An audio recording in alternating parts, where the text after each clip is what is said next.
ফাসসালিহাতু কানিতাতুন হাফিজাতুল লিল গায়বি বিমা হাফিজাল্লাহ। নেককার স্ত্রীর দুইটা গুণ আল্লাহ তাআলা আয়াতের মধ্যে বললেন। এক নাম্বার গুণ হলো কানিতাতুন, নেককার নারী হবে তারা যারা স্বামীর অনুগত বান্দি হবে। কি বান্দি? স্বামীর অনুগত না স্বামী বিবির অনুগত? স্বামীর অনুগত। দুই নাম্বার হলো হাফিজাতুল লিল গায়বি বিমা হাফিজাল্লাহ।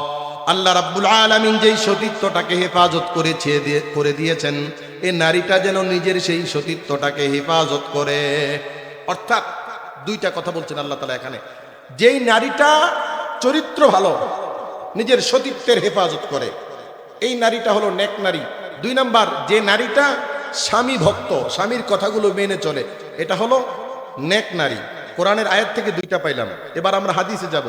বুখারীর হাদিসে আসছে, আল্লাহর নবী সাল্লাল্লাহু আলাইহি ওয়াসাল্লাম বলেন, তুনকাহুল মারাতু লিআরবাইন লিমালিহা ওয়া লিহাসাবিহা ওয়া জামালিহা ওয়া লিদীনিহা ফাজফার বিযাতিদ দ্বীন তারিবাত ইয়াদাক।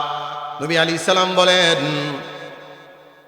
একজন মহিলাকে বিবাহ করা হয় চারটা গুণের ভিত্তিতে।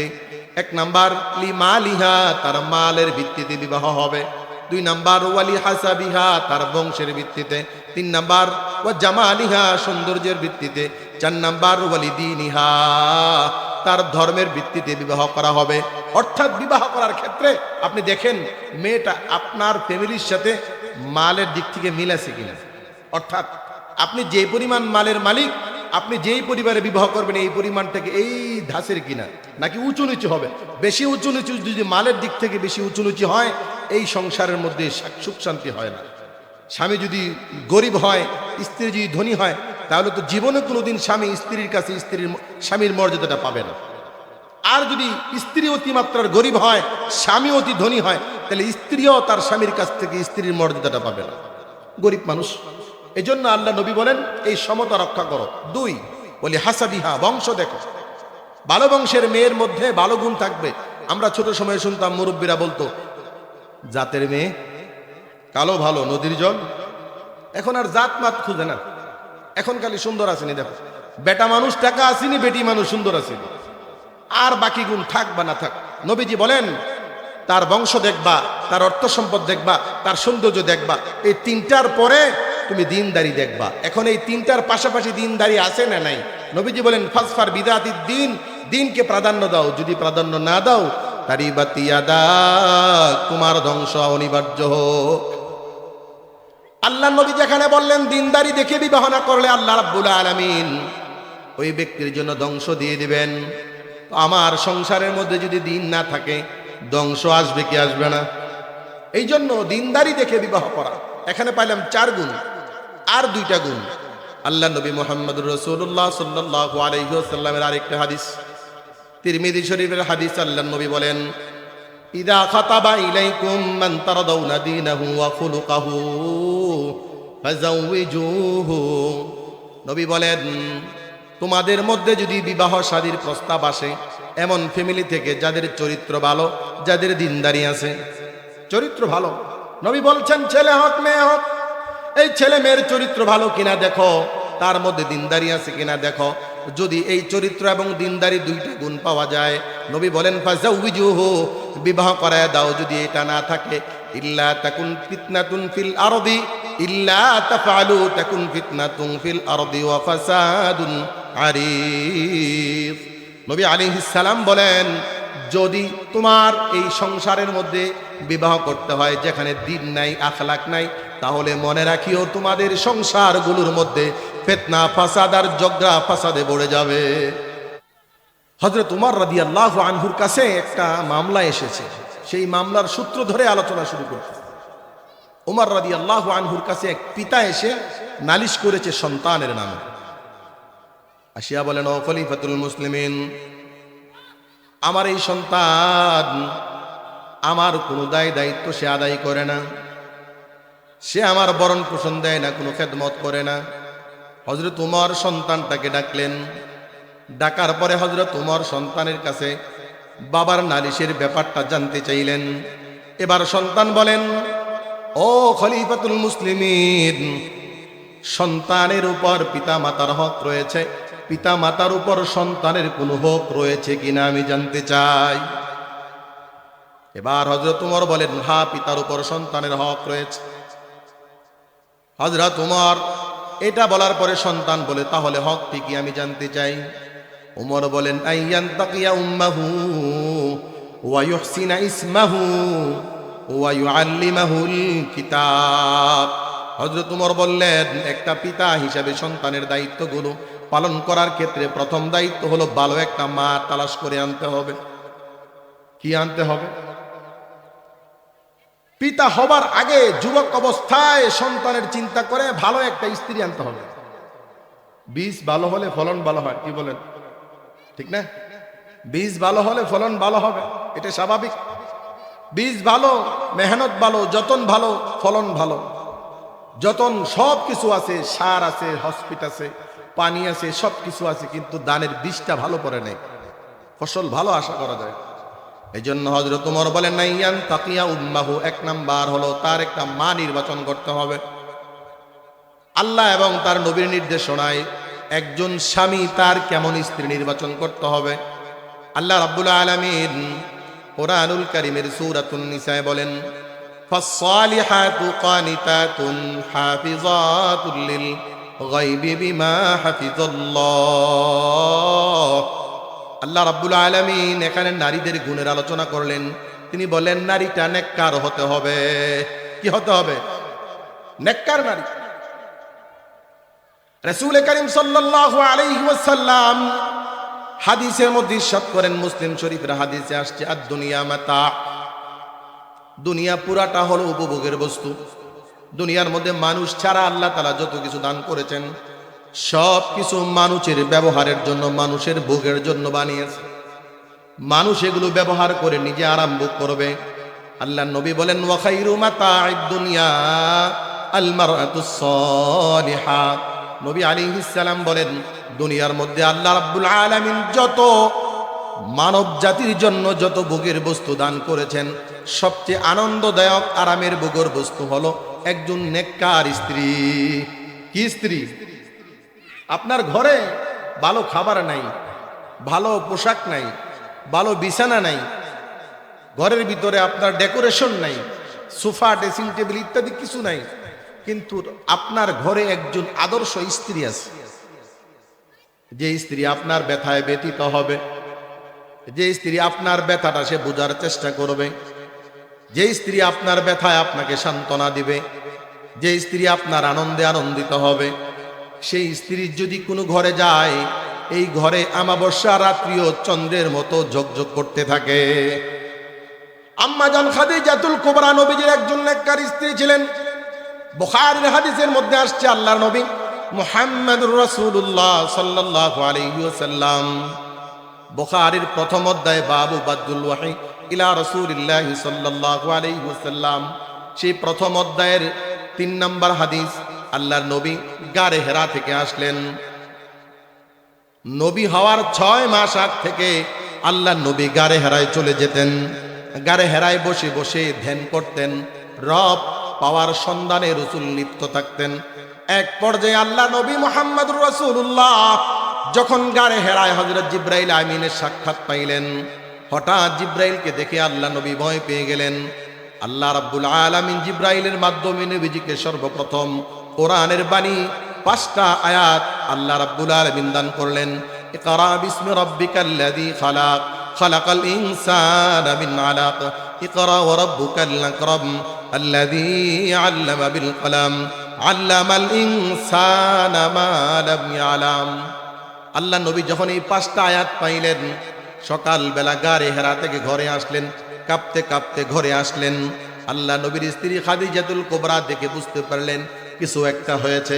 আল্লাহ নবী বলেন, জাম্মিলুনি ইয়া জাম্মিলুনি খাশিতু আলা নাফসি, আমাকে কম্বল দিয়া জড়ায় দাও, আমার শরীরটা জ্বরে কাঁপতেছে, আমি নিজের উপর নিজে ভয় করতেছি, আমার কি জানি হয়েছে, আমার উপর এক বিশাল দায়িত্ব পড়ে গেছে, মনে হয় যেন আমার কোনো ক্ষতি হয়ে যাবে।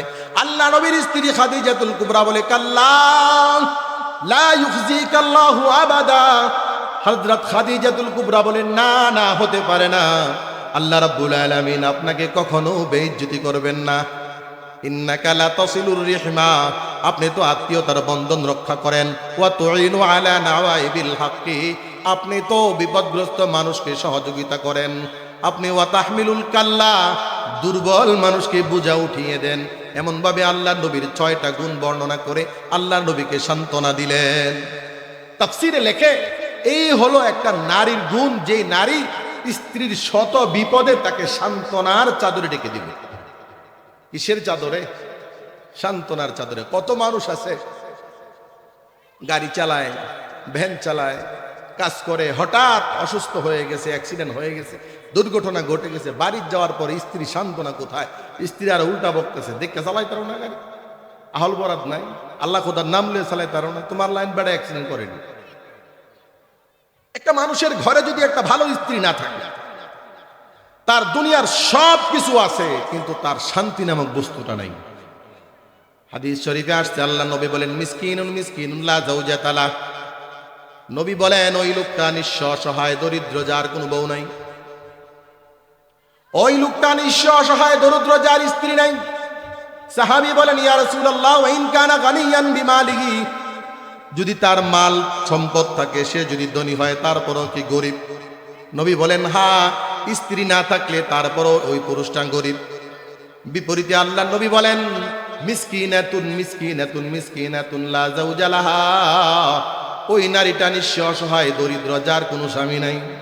সাহাবীরা বলেন ইয়া রাসূলুল্লাহ, যদি তার মাল সম্পদ থাকে তারপরও কি সে গরিব? নবীজি বলেন হ্যাঁ, তারপরও সে গরিব। যেই নারীর স্বামী নাই, যেই স্বামীর নারী নাই, স্ত্রী নাই, এই নারীটা, এই পুরুষটা হলো সবচেয়ে গরিব, সবচেয়ে অসহায়, নিঃস্ব। কেন? আশরাফ আলী থানভী রহমতুল্লাহি আলাইহি এই হাদিসের ব্যাখ্যায় লিখছেন যে আল্লাহ তাআলা মানুষকে মানসিক আত্মিক যেই প্রকৃত শান্তিটা দিয়েছেন, যেই স্বামীর স্ত্রী নাই, যেই স্ত্রীর স্বামী নাই, সে সারা দুনিয়ার মালিক হলেও তার ঘরে প্রশান্তি নাই। কি বলেন? একটা ধনী মানুষ, তার ঘরে সব আছে, এসি থেকে সোফা থেকে নিয়ে সব আছে, কিন্তু তার স্ত্রীটা মারা গেছে। আপনি কি বলেন সে কি খুব সুখী? আরে নবী আদমকে আল্লাহ তাআলা জান্নাতের ভিতরে ঢুকাইয়া দিয়েছেন। জান্নাতের ভিতরে কোনো নাজ নেয়ামতের অভাব আছে নি? জান্নাতের ভিতরেও আদম আলাইহিস সালাম সুখ পাচ্ছেন না, একা একা। জান্নাতের হুর আছে, গেলমান আছে, ফেরেশতারা আছে, জান্নাতের নাজ নেয়ামত আছে, সব কিছু আছে, কিন্তু একটা স্ত্রী নেই। আদম আলাইহিস সালাম মন মরা ভাব। তাফসীরে লেখে আল্লাহ রাব্বুল আলামিন যখন জান্নাতের মধ্যে হাওয়াকে বানায় দিলেন, আদম আলাইহিস সালাম নিজের অজান্তে হাওয়াকে ধরতে যান। সুবহানাল্লাহ। আল্লাহ বলেন এভাবে ধরা যাবে না, বিবাহ পড়াইতে হবে। এই জন্য কিতাবে লেখে বিবাহ এমন এক ইবাদত, এটা কিন্তু ইবাদত। মান তাযাওয়াজা ফাকাদ ইসতাকমালা নিসফাদ-দ্বীন ফালইয়াত্তাকিল্লাহ ফি নিসফিল বাকি। মিশকাতের মধ্যে হাদিস এসেছে, নবী আলাইহিস সালাম বলেন যে ব্যক্তি বিবাহ করেছে সে তো তার ধর্মের অর্ধেকটা পুরা করেছে, আর বাকি অর্ধেকটার জন্য সে আল্লাহর বিধান পালন করবে। তাহলে বিবাহ এটা নেক, এটা ইবাদত। কিতাবে লেখে বিবাহটা এটা জান্নাত থেকে শুরু হয়েছে, দুনিয়াতেও আছে, আবার জান্নাতে গিয়া হুরদের সাথে যখন বেহেশতিরা থাকবে, বিবাহ ছাড়া কোনো হুরকে আল্লাহ দিবেন না। তো আল্লাহ রাব্বুল আলামিন তো দুনিয়ার মানুষের জন্য শান্তি এবং প্রশান্তির মাধ্যম স্ত্রীকে বানিয়ে দিয়েছেন। এই জন্য এই স্ত্রীরা যদি নেক স্ত্রী না হয় তাহলে বড় ঝামেলা হয়। আপনি দেখবেন একদিন এক মুরব্বী সম্পর্কে এক ভাই বলতেছেন ওনার একটা স্ত্রী আছে ঘরে, আগুনের মতো সুন্দর। তো উনি বলতেছে হুজুর, বউটা আমার আসলে আগুনের মতো সুন্দর, এই আগুনটায় সারাটা জীবনে আমার পোড়াইছে, আগুনে পোড়াইলিস। আমরা অনেক সময় বলি একটা মাইয়া আনছে আগুনের মতো লাল, তো হ্যাঁ বলতেছে এই আগুনটায় সারাটা জীবনে আমাকে পোড়াইছে। তাহলে বোঝা গেল স্বামী স্ত্রীর মধ্যে ভালো আচার ব্যবহার, সুন্দর মন মিলন, এগুলো ভিন্ন জিনিস, আর সৌন্দর্য ভিন্ন জিনিস। এই জন্য আল্লাহর নবী বলছেন নেককার স্ত্রী। তো নেককার স্ত্রী কি হবে? কোরআনুল কারীম 5 নম্বর পারা আল্লাহ তাআলা সূরাতুন নিসার মধ্যে বলেন ফাসসালিহাতু কানিতাতুন হাফিজাতুল লিল গায়বি বিমা হাফিজাল্লাহ। নেককার স্ত্রীর 2টা গুণ আল্লাহ তাআলা আয়াতের মধ্যে বললেন। 1 নাম্বার গুণ হলো কানিতাতুন, নেককার নারী হবে তারা যারা স্বামীর অনুগত বান্দি হবে। কি বান্দি? স্বামীর অনুগত না স্বামী বিবির অনুগত? স্বামীর অনুগত। 2 নাম্বার হলো হাফিজাতুল লিল গায়বি বিমা হাফিজাল্লাহ, আল্লাহ রাব্বুল আলামিন যেই সতীত্বটাকে হেফাজত করে দিয়েছেন, এই নারীটা যেন নিজের সেই সতীত্বটাকে হেফাজত করে। অর্থাৎ 2টা কথা বলছেন আল্লাহ তাআলা এখানে। যেই নারীটা চরিত্র ভালো, নিজের সতীত্বের হেফাজত করে, এই নারীটা হলো নেক নারী। 2 নাম্বার, যে নারীটা স্বামী ভক্ত, স্বামীর কথাগুলো মেনে চলে, এটা হলো নেক নারী। কোরআনের আয়াত থেকে 2টা পাইলাম। এবার আমরা হাদিসে যাব। বুখারীর হাদিসে আসছে, আল্লাহর নবী সাল্লাল্লাহু আলাইহি ওয়াসাল্লাম বলেন, তুনকাহুল মারাতু লিআরবাইন, লিমালিহা ওয়া লিহাসাবিহা ওয়া জামালিহা ওয়া লিদীনিহা, ফাজফার বিযাতিদ্দীন তারিবাত ইয়াদাক। নবী আলাইহিস সালাম বলেন, একজন মহিলাকে বিবাহ করা হয় 4টা গুণের ভিত্তিতে। 1 নাম্বার লিমালিহা, তার মালের ভিত্তিতে বিবাহ হবে। 2 নাম্বার ওয়ালি হাসাবিহা, তার বংশের ভিত্তিতে। 3 নাম্বার ওয়া জামালিহা, সৌন্দর্যের ভিত্তিতে। 4 নাম্বার ওয়ালি দীনিহা, তার ধর্মের ভিত্তিতে বিবাহ করা হবে। অর্থাৎ বিবাহ করার ক্ষেত্রে আপনি দেখেন মেয়েটা আপনার ফ্যামিলির সাথে মালের দিক থেকে মিল আছে কিনা। অর্থাৎ আপনি যে পরিমাণ মালের মালিক, আপনি যেই পরিবারে বিবাহ করবেন এই পরিমাণটাকে এই ধাঁচের কিনা, নাকি উঁচু নিচু হবে। বেশি উঁচু নিচু যদি মালের দিক থেকে বেশি উঁচু নিচু হয়, এই সংসারের মধ্যে সুখ শান্তি হয় না। স্বামী যদি গরিব হয়, স্ত্রী যদি ধনী হয়, তাহলে তো জীবনে কোনোদিন স্বামী স্ত্রীর কাছে স্বামীর মর্যাদাটা পাবে না। আর যদি স্ত্রী অতিমাত্রার গরিব হয়, স্বামী অতি ধনী হয়, তাহলে স্ত্রীও তার স্বামীর কাছ থেকে স্ত্রীর মর্যাদাটা পাবে না। গরিব মানুষ। এজন্য আল্লাহ নবী বলেন এই সমতা রক্ষা করো। 2 বলি হাসাবিহা, বংশ দেখো। ভালো বংশের মেয়ের মধ্যে ভালো গুণ থাকবে। আমরা ছোট সময়ে শুনতাম মুরব্বীরা বলতো, জাতের মেয়ে কালো ভালো নদীর জল। এখন আর জাত মাত খুঁজে না, এখন খালি সুন্দর আসেনি। দেখো, বেটা মানুষ টাকা আসেনি, বেটি মানুষ সুন্দর আসেনি, আর বাকি গুণ থাক বা না থাক। নবীজি বলেন তার বংশ দেখবা, তার অর্থ সম্পদ দেখবা, তার সৌন্দর্য দেখবা। এই 3টার পরে তুমি দিনদারি দেখবা। এখন এই 3টার পাশাপাশি দিনদারি আছে না নাই? নবীজি বলেন ফাজফার বিদাতিদ দিন, দিনকে প্রাধান্য দাও। যদি প্রাধান্য না দাও, তারিবাত ইয়াদাক, তোমার ধ্বংস অনিবার্য হোক। আল্লাহ নবী যেখানে বললেন দিনদারি দেখে বিবাহ না করলে আল্লাহ রাব্বুল আলামিন ওই ব্যক্তির জন্য ধ্বংস দিয়ে দিবেন। আমার সংসারের মধ্যে যদি দিন না থাকে, ধ্বংস আসবে কি আসবে না? এই জন্য দিনদারি দেখে বিবাহ করা। এখানে পাইলাম 4 গুণ। আর 2টা গুণ আল্লাহ নবী মুহাম্মদুর রাসূলুল্লাহ সাল্লাল্লাহু আলাইহি ওয়াসাল্লামের আরেকটা হাদিস, তিরমিজি শরীফের হাদিস। আল্লাহ নবী বলেন, ইদা খাতাবা ইলাইকুম মান তারাদাউনা দীনাহু ওয়া খুলুকাহু ফাযাওয়িজুহু। নবী বলেন, তোমাদের মধ্যে যদি বিবাহ শাদীর প্রস্তাব আসে এমন ফ্যামিলি থেকে যাদের চরিত্র ভালো, যাদের দিনদারি আছে, চরিত্র ভালো। নবী বলছেন ছেলে হোক মেয়ে হোক, এই ছেলে মেয়ের চরিত্র ভালো কিনা দেখো, তার মধ্যে দিনদারি আছে কিনা দেখো। যদি এই চরিত্র এবং দিনদারি 2টা গুণ পাওয়া যায়, নবী বলেন ফাযাওয়িজুহু, বিবাহ করায় দাও। যদি এটা না থাকে, ইল্লা তাকুন ফিতনাতুন ফিল আরদি, ইল্লা তাফআলু তাকুন ফিতনাতুন ফিল আরদি ওয়া ফাসাদুন আরিফ। নবী আলাইহিস সালাম বলেন, যদি তোমার এই সংসারের মধ্যে বিবাহ করতে হয় যেখানে দিন নাই, আখলাক নাই, তাহলে মনে রাখিও তোমাদের সংসারগুলোর মধ্যে ফিতনা ফাসাদ আর ঝগড়া ফাসাদে ভরে যাবে। বাস্তবতা তাই কিনা? যেখানে দিন নাই সেখানেই সমস্যা, যেখানে আখলাক নাই সেখানেই সমস্যা। তো দিনদারিও লাগবে, আখলাকও লাগবে। এই আমরা বিবি নির্বাচন করার ক্ষেত্রে আল্লাহর কোরআন থেকে 2টা গুণ, নবীর বুখারীর হাদিস থেকে 4টা গুণ, তিরমিজির হাদিস থেকে 2টা গুণ, এই মোট 8টা গুণ পাইলাম। এখন আমরা এই গুণগুলো দেখব আর কি করব? আর 2টা দোয়া করব। যারা বিবাহ করি নাই তাদের জন্য এই দোয়াগুলো আল্লাহ তাআলা কুরআন কারীম সূরাতুল ফুরকানের শেষের দিকে একটা দোয়া মুমিনদেরকে শিখিয়ে দিয়েছেন। রব্বানা হাব লানা মিন আজওয়াজিনা ওয়া যুররিয়াতিনা কুররাতা আয়ুন ওয়াজআলনা লিল মুত্তাকিনা ইমামা। আপনি বলবেন হুজুর আমাদের বিবি আছে, আমরা কি করব না? যাদের বিবি আছে তারাও করব, যাদের বিবি নাই বিবাহ করার ইচ্ছা তারাও করব। আল্লাহ কোরআনুল কারীমে সূরাতুল ফুরকানে বলেন, মুমিন ব্যক্তি দোয়া করবে, রব্বানা হাব লানা মিন আজওয়াজিনা, প্রভু গো আমাদেরকে এমন স্ত্রী দান করেন, ওয়া যুররিয়াতিনা, এমন সন্তান দান করেন, কুররাতা আয়ুন, যাদেরকে দেখলে চক্ষু আমার শীতল হয়ে যায়। অর্থাৎ আমার স্ত্রী সন্তান এত ভালো, এত আখলাকের, এত সুন্দর, যাদেরকে দেখলে চোখটাও জুড়ায়, মনটাও জুড়ায়। মনে করেন কথার কথা, আপনার ঘরে একটা স্ত্রী আছে অতি মাত্রার সুন্দর, কিন্তু তার চরিত্র ভালো না। আপনি বন্ধুদের সাথে বলবেন, ঘরটা গেলে দেখলে আমার সেটা আগুন ধরে ফেলে। তো বন্ধুকে এত সুন্দর বউ, কার কথা কইস না, বউ সুন্দর লিখি, আর চরিত্রটা কত যে নষ্ট।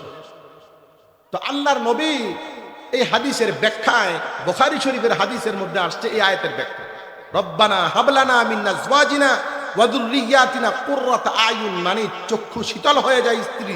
এমন স্ত্রী কোনটা? নবী বুখারীর হাদিসে ব্যাখ্যা করেছেন, এমন স্ত্রী হলো সেটা যেটা আল্লাহর দ্বীনের ক্ষেত্রে অগ্রগামী। আর মুমিন বান্দা নিজের স্ত্রীর মধ্যে দ্বীনদারি দেখলে মনটা শান্তি। আরে সকালবেলা আমি মসজিদ থেকে আইসা দিকে আমার বিবি কোরআন তেলাওয়াত করতেছে, আমি বাজার থেকে সন্ধ্যাবেলা আসছি, আইসা দিকে আমার স্ত্রী তসবিহ জপতেছে। অর্থাৎ তাদের আখলাক, তাদের চরিত্র, তাদের আমল আল্লাহ তাআলার বিধান অনুযায়ী। আল্লাহ নবী বলেন, এদেরকে দেখলে মুমিন বান্দার চক্ষু শীতল হয়। একটা দোয়া। 2 নম্বর দোয়া সূরাতুল কাসাস, নবী মূসা আলাইহিস সালামের দোয়া, রব্বিন্নী লিমা আনজালতা ইলাইয়া মিন খাইরিন ফাকির, রব্বি ইন্নী লিমা আনজালতা ইলাইয়া মিন খাইরিন ফাকির। হযরত নবী মূসা আল্লাহ তাআলার কাছে দোয়া করেছিলেন, আল্লাহ আপনি আমাকে যে কোনো কল্যাণ দেন, আমি সেটার ভিখারি। তাহলে যাদের স্ত্রী নাই, কিতাবে লেখে, তাফসিরে আসছে, এই দোয়াটা হযরত মূসা আলাইহিস সালাম যখন পড়েছিলেন, তখন ওনার বাবা নাই, মা নাই, বাপ নাই, কেউ নাই। তখন তিনি ছিলেন মাদায়েনে, তিনি ছিলেন মিশরে, মিশর থেকে তিনি চলে গিয়েছিলেন মাদায়েনে। মাদায়েনে যখন তিনি ছিলেন, তখন ওনার ছেলে মেয়ে, স্ত্রী পুত্র কেউ নাই সাথে, বিবাহ করে নাই, খাবার জায়গা নাই, বসার জায়গা নাই। তখন আল্লাহ তাআলার কাছে এই দোয়াটা করেছিলেন, রব্বিন্নী লিমা আনজালতা ইলাইয়া মিন খাইরিন ফাকির। তখন আল্লাহ তাআলা অতি দ্রুত ওনার জন্য স্ত্রীর ব্যবস্থা করেছেন, থাকা খাওয়ার ব্যবস্থা করেছেন। তাহলে যাদের স্ত্রী নাই, বিবাহের প্রয়োজন, তারা বিবাহ খুঁজতেছে, কিতাবে লেখে তারা এই আয়াত বেশি বেশি পড়বে, এই দোয়াগুলো এইভাবে করবে, আর বিবাহের জন্য খুঁজতে থাকবে ওই গুণের দৃষ্টিতে। অতঃপর যখন বিবাহ করবে, বিবাহ করার পরে সন্তানের চিন্তা করবে। বুখারীর হাদিসে আসছে, হযরত জাবের রাদিয়াল্লাহু আনহু বিবাহ করে নবীজির কাছে গেলেন। নবী আলাইহিস সালাম জাবেরকে বললেন, আল কাইসা কাইসা ইয়া জাবের ইয়ানি আল ওয়ালাদ। নবী জাবেরকে বললেন, জাবের বিবাহ করছো ভালো কথা, সন্তান তালাশ কইরো, সন্তানের কামনা কইরো। আমাদের অনেক যুবক আছে, যেই যুবকরা বিবাহ করার পরে চিন্তা করে 2-4 বছর এমনি যাক, কি বলেন, আছে না নাই? এরাও চিন্তা করে সন্তান টন্তান এখনের দরকারটা কি, 1-2 বছর যাক না। আল্লাহ নবী বলেন, না, এটা কোনো বুদ্ধিমানের পরিচয় নয়। বুদ্ধিমানের পরিচয় কি? বিবাহ করে সন্তানের ইচ্ছা করা, আর আল্লাহ তাআলার কাছে সন্তানের জন্য দোয়া করা। তাই একজনের বিবাহ করার পরে 5 বছর, 7 বছর, 2 বছর হয়ে গেছে, তার কোনো সন্তান নাই, সে কি করবে? সে আল্লাহ তাআলার কাছে দোয়া করবে। নবী ইব্রাহিম আলাইহিস সালাম সন্তানের জন্য আল্লাহ তাআলার কাছে দোয়া করেছেন, রব্বি হাবলি মিনাস সালিহিন, রব্বি হাবলি মিনাস সালিহিন। যাদের সন্তান নাই, দোয়া বারবার, এই দোয়া সেজদা দিয়ে নামাজ পড়ে পড়ে, নফল নামাজ পড়ে, যে কোনো ফরজ নামাজের পরে সেজদা দিবে, সেজদায় যাইয়া এই দোয়াগুলো পড়তে থাকবে, রব্বি হাবলি মিনাস সালিহিন, আল্লাহ আমাকে একটা নেক সন্তান দান করুন। হযরত জাকারিয়া আলাইহিস সালামের কোনো সন্তান ছিল না, তিনি আল্লাহর কাছে দোয়া করতেন, রব্বানা হাবলানা রব্বি হাবলি মিন লাদুনকা যুররিয়াতান তাইয়্যিবা ইন্নাকা সামিউদ দুআ। আল্লাহ আপনার পক্ষ থেকে আমাকে একটা নেককার সন্তান দেন, যেই সন্তান আপনি, সন্তানের দোয়া আপনি কবুল করবেন। এভাবে আল্লাহ রাব্বুল আলামিনের নিকট সন্তানের জন্য দোয়া করা, দোয়া করতে থাকা, বারবার দোয়া করতে থাকা। যখন সন্তান দুনিয়াতে এসে যাবে, আল্লাহ তাআলার শুকরিয়া আদায় করা। কি আদায় করা? শুকরিয়া। কেমনে? কোরআনে আসছে, হযরত ইব্রাহিম আলাইহিস সালাম দীর্ঘদিন আল্লাহ তাআলার কাছে দোয়া করতেছেন। দোয়া করতে করতে এক পর্যায়ে যখন আল্লাহ তাআলা একটা সন্তান দিলেন, তখন তিনি দোয়া করতেছে, আলহামদুলিল্লাহি ওয়াহাবা লি আলাল কিবারি ইসমাঈল ওয়া ইসহাক। ওই আল্লাহ তাআলার প্রশংসা যে রব্বুল আলামিন আমাকে ইসমাঈল এবং ইসহাক দুইটা ছেলে দান করলেন। তাহলে সন্তান হওয়ার পরে আমাদের কয়েকটা কাজ। প্রথম নাম্বার কাজ দোয়া, শুকরিয়া, আলহামদুলিল্লাহ। সন্তান কে দিয়েছেন? আল্লাহ। এই জন্য সন্তান যাদের নাই, চাইবো কার কাছে? আল্লাহ তাআলার কাছে। আল্লাহ রাসূল সাল্লাল্লাহু আলাইহি ওয়াসাল্লাম এই দোয়াগুলো কোরআন এবং হাদিসে আমাদেরকে শিখিয়ে গেছে। আমাদের সমস্যা কি? যাদের সন্তান নাই, আমরা অনেক সময় দেখা যায় সন্তান আল্লাহ তাআলা দিবে তো আল্লাহর কাছে খুঁজি না, অন্যের কাছে চাই। অন্যের কাছে চাইয়া সন্তান পাই বা না পাই, ঈমান আমল সব খোয়াই। এই জন্য সন্তান দেওয়ার মালিককে আল্লাহ। চাইবো কার কাছে? পাইলেও চাইবো, না পাইলেও চাইবো। কেন? বলে বান্দার তো আর কোনো রব নাই। কি বলেন? কিতাবে লেখে আল্লাহর একজন ওলি হজ করতে যান, তাওয়াফ করেন আর ঘুরেন আর বলেন লাব্বাইক আল্লাহুম্মা লাব্বাইক, লাব্বাইক লা শারীকা লাক লাব্বাইক, ইন্নাল হামদা ওয়ান নি'মাতা লাকা ওয়াল মুলক লা শারীকা লাক। লাব্বাইক আল্লাহুম্মা লাব্বাইক, আমি উপস্থিত গো লাব্বাইক, ও গো আল্লাহ আমি উপস্থিত। লা শারীকা লাক লাব্বাইক, তোমার কোনো শরীক নাই, আমি বান্দা তোমার দরবারে উপস্থিত। ইন্নাল হামদা ওয়ান নি'মাতা লাকা ওয়াল মুলক, ও গো আল্লাহ সমস্ত প্রশংসা, সমস্ত নিয়ামত, সমস্ত রাজত্ব তোমার। লা শারীকা লাক, তোমার সাথে কোনো শরীক নাই। বান্দা তোয়াফ করে আর এই তালবিয়া পাঠ করে, এভাবে তোয়াফ করে আর তালবিয়া পাঠ করতে করতে 39-40 বছর পাঠ করলেন। 40 বছর পরে আল্লাহর ওলি বুড়া হয়ে গেলেন, অসুস্থ হয়ে গেলেন, সাথে একটা খাদেম নিয়ে গেলেন নাতিরে। নাতিকে নিয়ে এবার তওয়াফ করা শুরু করে দিলেন। নাতি দাদার হাত ধরে দাদাকে তওয়াফ করাচ্ছিলেন। দাদা বলে লাব্বাইক আল্লাহুম্মা লাব্বাইক, লাব্বাইক লা শারীকা লাক লাব্বাইক। গায়েব থেকে আওয়াজ আসছে লা লাব্বাইক, লা লাব্বাইক, তোমার উপস্থিতি আমি গ্রহণ করলাম না। এবার নাতি দাদাকে ডাক দিয়ে বলে দাদা শোনো না, তুমি কি জানি আওয়াজ শোনা যায়? বলে হ্যাঁ শুনি। বলে কি শোনা যায়? তুমি বলো লাব্বাইক, আর ওদিক থেকে উত্তর আসে লা লাব্বাইক। দাদা বলে শুনছি, এত কথা কইস না, সামনে যা। নাতি বলে যদি তোমার লাব্বাইক গ্রহণ না করে তাহলে কেন তুমি আবার বারবার লাব্বাইক বলো আর গুরো? দাদা বলে নাতি রে, এটা তো নতুন কথা নয়। আজ থেকে 40 বছর আগে যখন হজ করতে আসলাম তখন লাব্বাইক বলেছিলাম। আমি যখনই বলি লাব্বাইক আল্লাহুম্মা লাব্বাইক, আমি কোত্থেকে যেন আওয়াজ শুনতে পাই লা লাব্বাইক, লা লাব্বাইক, তোমার লাব্বাইক গ্রহণ হয় না। এবার নাতি বলে দাদা 40 বছর যাবৎ তুমি শুনলা তোমার লাব্বাইক গ্রহণ হয় না, আবার কেন তুমি ডাকো? তুমি আবার কেন লাব্বাইক বলো? আবার কেন তুমি তোমার এই রবের ঘর তওয়াফ করো? এবার দাদা বলে নাতিরে শোন, 40 বছর আর 400 বছর নয়, সারা জীবন যদি এভাবে আমাকে ডাকতে হয় আমি ডেকে যাব। উনি ছাড়া আমার তো আর কোনো রব নাই। নেওয়া না নেওয়া ওনার ব্যাপার, ওনাকে ডাকা আমার ব্যাপার। এই জন্য সন্তান পাইলেও আল্লাহর কাছে চাবো, না পাইলেও আল্লাহর কাছে চাবো। হযরত আলী রাদিয়াল্লাহু আনহু যখন কাবা ঘরে আসতেন এভাবে আল্লাহ তাআলার কাছে দোয়া করতেন, ইলাহি আবদুকাল আসিয়াতাকা মুকিররান বিযুনুবি ওয়া কদ্দাকা। ইলাহি আবদুকাল আসিয়াতাকা, প্রভু গো তোমার এক নাফরমান বান্দা আসছে। মুকিররান বিযুনুবি ওয়া কদ্দাকা, প্রভু গো সে গুনার কথা স্বীকার করে, সে যে গুনাহগার, আর তোমাকে বারবার ডাকে। ফাইন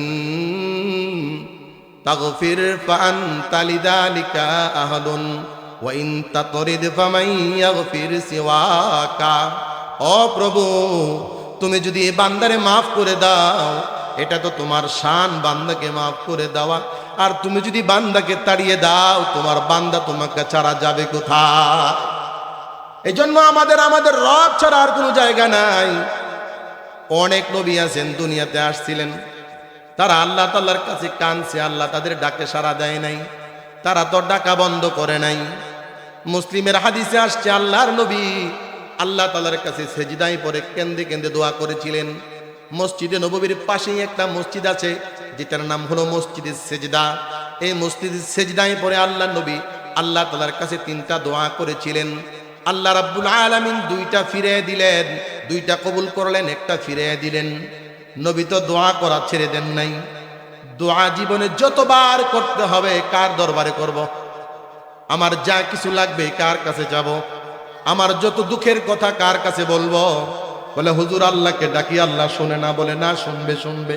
হাদিসের মধ্যে আসছে আল্লাহ রাব্বুল আলামিন কোন বান্দার ব্যাপারে বলে, ফেরেশতাকে ডাক দিয়ে বলে, ফেরেশতা শোন, আমার এক বান্দা বড় পবিত্র জবান নিয়ে আমাকে ডাকে দেখ, তার ডাক আমার কাছে বড় ভালো লাগে রে।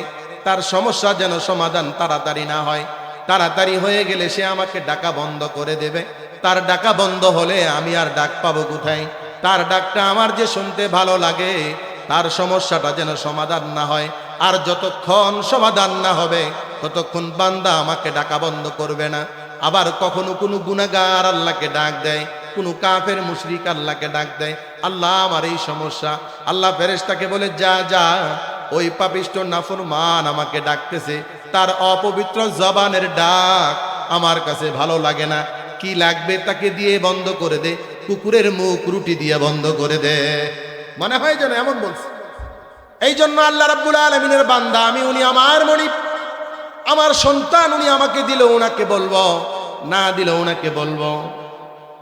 নামাজ পড়ে পড়ে নীরবে কানব। সন্তান নষ্ট হয়ে গেল, ইব্রাহিম নবীর দোয়াগুলো করব। এজন্য বলতেছি, সন্তান যিনি দিলেন তার জন্য শুকরিয়া। আলহামদুলিল্লাহিল্লাযী ওয়াহাবালি আলাল কিবারি ইসমাঈল ওয়া ইসহাক। সন্তান জন্মের প্রথম আমল হলো 1 নাম্বার তার শুকরিয়া আদায় করব। কার? 1 নাম্বার। 2 নাম্বার, আল্লাহ নবী হাদিসে বলেন, মান উলিদা লাহু মাউলুদুন ফাআযানা ফি উযুনিহিল ইয়ুমনা ওয়া কামা ফি উযুনিহিল ইউসরা রুফিআত আনহু উম্মুস সাবিয়াত। নবী বলেন, আল্লাহর কোনো বান্দার যদি একটা সন্তান হয়, সে যদি প্রথম ডান কানে আজান দেয় আর বাম কানে ইকামত দেয়, আল্লাহ রাব্বুল আলামিন ওই সন্তান থেকে উম্মুস সিবিয়ান নামক জিন্নাতের আসর দূর করে দেয়। আপনারা খেয়াল করে দেখবেন, অনেক বাচ্চা ভূমিষ্ঠ হওয়ার 2-4 দিন পরেই মার দুধ খায় না, কান্নাকাটি করে, লাফ দিয়া ওঠে, ফাল দিয়া ওঠে, চিৎকার দিয়া ওঠে। তখন আমরা ওই বিভিন্ন হুজুরের কাছে, কবিরাজদের কাছে দৌড়াই। তো এই দৌড়াইলে অনেক সময় অনেকে এটা কোরআন এবং হাদিসের আলোকে দোয়া পড়ে ঝাড়ফুঁক করে, অনেকে আবার হালাল হারাম সবই করে। এই জন্য যার তার কাছে যাবেন না। আমাদের দেশে এখন তান্ত্রিক মহাতান্ত্রিকের অভাব নাই। দেখবেন রাস্তার মুড়ে মুড়ে দেয়ালে ছোট্ট ছোট্ট লিফটেড লাগায় রাখছে, ইমুক তান্ত্রিক অমুক তান্ত্রিক, সরাসরি কামরূপ কামাকা থেকে। এগুলো সব মুশরিকের দল, জাদু করে, আর জাদু করে সরাসরি। মনের আশা পূরণ, মনের মানুষ পাওয়া, বিদেশের সমস্যা, জমির সমস্যা, এতে লেখা থাকে না, দেখছেন না? এগুলো সব মুশরিক, একটারও ঈমান নাই। এরা সরাসরি কুফরির মাধ্যমে তদবির করে। যারা সরাসরি কোরআন এবং হাদিসের আলোকে জারফুক করে, তাদের কাছে যাবেন।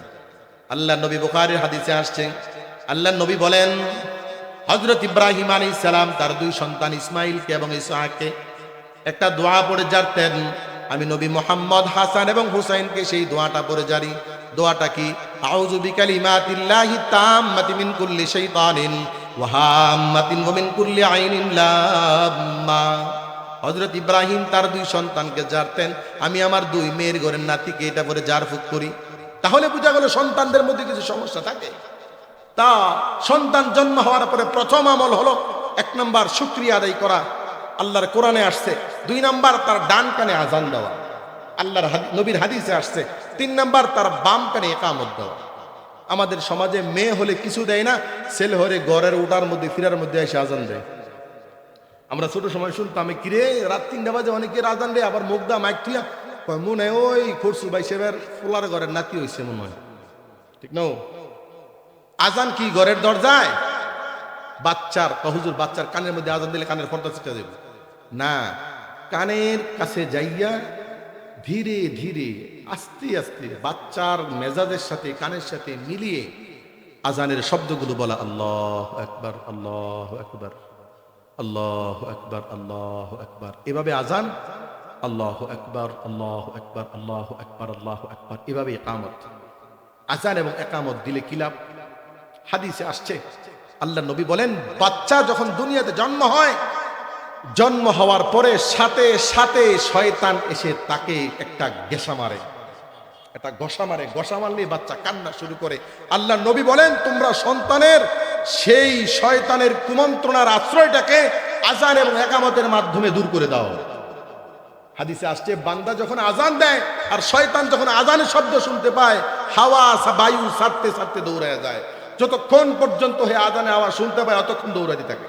এই জন্য সন্তান দুনিয়াতে আসলে সর্বপ্রথম ডান কানে আজান, বাম কানে ইকামত। হাদিসে আসে, বুখারীর হাদিসে আসছে, আল্লাহ রাসূল সাল্লাল্লাহু আলাইহি সাল্লামের মেয়ে ফাতেমা বলেন, আমার ছেলে হাসান হুসাইন যখন জন্ম হলো, আমার আব্বাজির কাছে যখন প্রেরণ করা হলো, আব্বা হাসান হুসাইনের কানে ডান কানে আজান আর বাম কানে ইকামতের শব্দগুলো দিয়ে দিয়েছেন। আপনার সন্তান নরমাল ডেলিভারি হোক, সিজারে হোক, যেখানেই হোক, আপনি পৃথিবীর যেখানেই থাকেন, সন্তানের সামনে থাকেন, যারা ওখানে আছে বলে দিবেন, এই আমার সন্তানের আজান একামত যেন মিস না হয়। মুসলমান না? সর্বপ্রথম মনে হচ্ছে যেন দুনিয়ার বুকে সে পাড়া দেওয়ার সাথে সাথে সর্বপ্রথম এক রবের ডাকের আওয়াজ সে শুনতে পাবে। কি বলেন? অন্য কোনো আওয়াজ তার কানে যাবে না। 2 নম্বর আমল। 3 নম্বর আমল কি? তার জন্য ভালো একজন দিনদার বড় আলেমের কাছে নিয়ে যাওয়া। তাকে নিয়ে গেলে উনি 3টা কাজ করবে। কয়টা কাজ? عن أبي موسى رضي الله تعالى عنه قال ولد لي غلام فأتيت به النبي صلى الله عليه وسلم فسماه إبراهيم فحنكه بتمرة ودعا له بالبركة। বুখারীর হাদিসে আসছে, হযরত আবু মুসা আশআরী রাদিয়াল্লাহু আনহু বলেন, আমার যখন একটা সন্তান ভূমিষ্ঠ হলো, আমি আল্লাহর রাসূলের কাছে তাকে দৌড়ে নিয়ে গেলাম। আল্লাহ রাসূল তার জন্য ইব্রাহিম একটা নাম রাখলেন এবং তার জন্য একটা খেজুরের দ্বারা তাহানিক করায় দিলেন, তার জন্য বরকতের দোয়া করে দিলেন। একজন বিজ্ঞ হক্কানি বুজুর্গ আলেমের কাছে নিয়ে যাবেন, তিনি 3টা কাজ করে দিবেন। কয়টা কাজ? 1, নাম রেখে দিবেন একটা ভালো। হযরত আবু মুসা বলেন, বুখারীর হাদিস, নবীর কাছে সন্তানটাকে যখন নিয়ে গেলাম, সন্তানটাকে রাসূল একটা নাম রেখে দিলেন, ইব্রাহিম। আমরা তো সন্তানের নাম রাখি ইব্রাহিম। ইব্রাহিম থাকে খাতায়, হৃদয়, উদয়, নিলয় এগুলি থাকে মুখে আর জবানে। ইব্রাহিম হঠাৎ করে যে গেলে, আমাদের বড় ছেলের নাম কি? নিলয়। ইব্রাহিম নামে কোনো ছেলে আসেনি? কয় না। নিলয়ের আসল নামটা কি? ও আচ্ছা আচ্ছা আচ্ছা, ঠিক আছে। অর্থাৎ এমন একটা নাম যে নামের মধ্যে দ্বীনের কোনো, ধর্মের কোনো ছোঁয়া নাই। না, মুসলমানের নামের মধ্যে ধর্মের ছোঁয়া থাকতে হবে। যেহেতু আল্লাহ রাসূল সাল্লাল্লাহু আলাইহি ওয়াসাল্লাম বলেছেন, দুনিয়ার মধ্যে সবচেয়ে উত্তম নাম হলো, বুখারীর হাদিসে এসেছে, সবচেয়ে উত্তম নাম হলো আব্দুল্লাহ আর আব্দুর রহমান। এরপরে নবীজি বলেছেন, কিয়ামতের আদালতে কোন মানুষ নামের বরকতে মা পেয়ে যাবে। আল্লাহ রাব্বুল আলামিন হযরত মরিয়মকে ডাক দিবেন দাঁড়ানোর জন্য। নবী ঈসার মা যিনি ছিলেন, নবীর মা ঈসা আলাইহিস সালামের মা হযরত মরিয়মকে যখন ডাক দিবেন, ডাক দেওয়ার পরে সমস্ত মরিয়মরা দাঁড়ায় যাবে। আল্লাহ বলবেন, আমি তো সবাইকে ডাক দিছি না। বলবে, আল্লাহ আপনি মরিয়ম বলছেন, আমার নাম মরিয়ম। নেক নামের কি বরকত! এই জন্য তাকে একজন হেক্কার আলেমের কাছে নিয়ে গেলে উনি ওনার জন্য একটা নাম রেখে দিবেন ভালো। তাকে তাহানিক করায় দিবেন। তাহানিক মানে একটা নরম একটা খেজুর এই বুজুর্গ ব্যক্তির জবানে ভিতরে উনি লাগাইবেন, জিহ্বার মধ্যে লাগানোর পরে এই খেজুরের আর ওনার লালার বীজাটা, খেজুরের মিষ্টতা ওনার লালার বীজা একটু এনে বাচ্চার এই তালুর মধ্যে হালকা একটু লাগাই দিবে, মিষ্টি মিষ্টি ভাব লাগবে, বাচ্চা এটা চুষে চুষে খাবে। আল্লাহ নবীর সাহাবী হযরত আবু মুসা বলেন, আমার সন্তান ইব্রাহিমকে আল্লাহ নবী তাহানিক করায় দিয়েছেন। 3 নাম্বার, নবীজি তার জন্য বরকতের দোয়া করে দিয়েছেন। এই জন্য আপনি হক্কানি আলেমের কাছে নিলে বলবে, আল্লাহ আপনার এই ছেলেটাকে দুনিয়া আখিরাতে উত্তম এবং নেক জিন্দেগি দান করেন। এই বরকতের একটা দোয়ার দরকার আছে না নাই? সর্বশেষ কথা, সন্তানকে বড় হওয়ার আগে 7 দিনের মাথায় তার জন্য একটা আকিকা দিবেন, হাদিসে এসেছে। তার জন্য আপনি মাথার চুলগুলো ফেলে দিবেন, সম্ভব হলে চুলের সমপরিমাণ টাকা আল্লাহ রাস্তায় বাচ্চার জন্য সদকা করে দিবেন। অতঃপর বাচ্চা যখন ধীরে ধীরে বড় হবে তাকে দ্বীন শিক্ষা দিবেন, কোরআন শিক্ষা দিবেন, নামাজ শিক্ষা দিবেন। যখন বাচ্চাটা বিবাহের উপযুক্ত হবে তাকে উত্তম নেককার একটা নেক নারী দেখে তাকে একটা বিবাহের ব্যবস্থা করে দিব। আল্লাহ তাআলা আমাদের সকলকে এই কথাগুলোর উপর আমলের তৌফিক দান করেন।